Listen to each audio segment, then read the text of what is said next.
नमस्कार। आज हम फर्स्ट ईयर में चलने वाला द्वितीय प्रश्न पत्र सेकंड पेपर क्रिएटिव डिज़ाइन के बारे में जानकारी लेंगे। क्रिएटिव डिज़ाइन में लंबाई और चौड़ाई को लेकर के द्विआयामी चित्रण किया जाता है। इसमें त्रिआयामी चित्रण नहीं होता है, इसमें द्विआयामी चित्रण होता है। हमारी शीट पर जो लंबाई और चौड़ाई दी गई है हमारे आधार तल पर, उसी को लेकर हम द्विआयामी चित्रण करते हैं।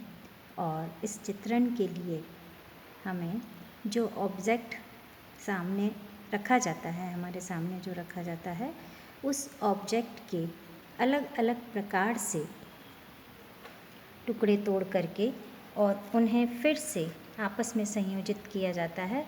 और इस तरह से हम एक चित्र संयोजन किस प्रकार से किया जाता है उसके विषय में जानकारी हासिल कर पाते हैं। तो जो क्रिएटिव डिज़ाइन का उद्देश्य है वह कलाकार में, चित्रकार में या स्टूडेंट्स में चित्र को किस प्रकार से आपस में विभिन्न तत्वों के माध्यम से, जो हम रेखा, रूप, रंग, तान, पोत, अंतराल 6 चित्रण के तत्व हैं, उन तत्वों के माध्यम से देख रहे हैं, जान रहे हैं, पढ़ रहे हैं, उन्हीं को आधार बनाकर किस प्रकार से चित्र में संयोजन किया जाता है उससे समझते हैं, उसे देखते हैं। देखिए, यहाँ आपके सामने एक क्रिएटिव डिज़ाइन का चित्र प्लेट मैंने आपको रख रखी है, जिसमें आधार तल को यानी चित्रभूमि को या शीट को हमने 3 स्पष्ट अलग अलग भागों में विभाजित किया है और विभिन्न टुकड़ों के माध्यम से जो सामने मॉडल रखा गया था,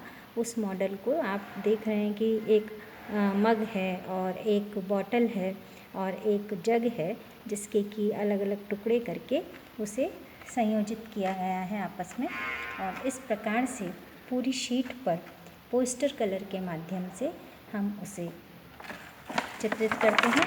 इस वाली शीट में भी आप देखिए कि जो मॉडल हमारे सामने रखा जाता है, चाहे वो डब्बा है, चाहे वो कप है, चाहे वो ग्लास है, चाहे कुछ भी, जो कुछ भी है, उसे हम विभिन्न प्रकार से अलग अलग टुकड़ों में बांट करके और फिर से आधार तल के साथ, चित्र तल के साथ या पृष्ठभूमि के साथ में संयोजित करते हैं।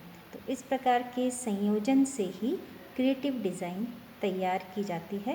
क्रिएटिव डिज़ाइन का ही एक और उदाहरण मैं आपको दिखाती हूँ। ये देखिए, इस वाली शीट में भी अलग अलग प्रकार से टुकड़ों को आपस में तोड़ा गया है और फिर संयोजित किया गया है।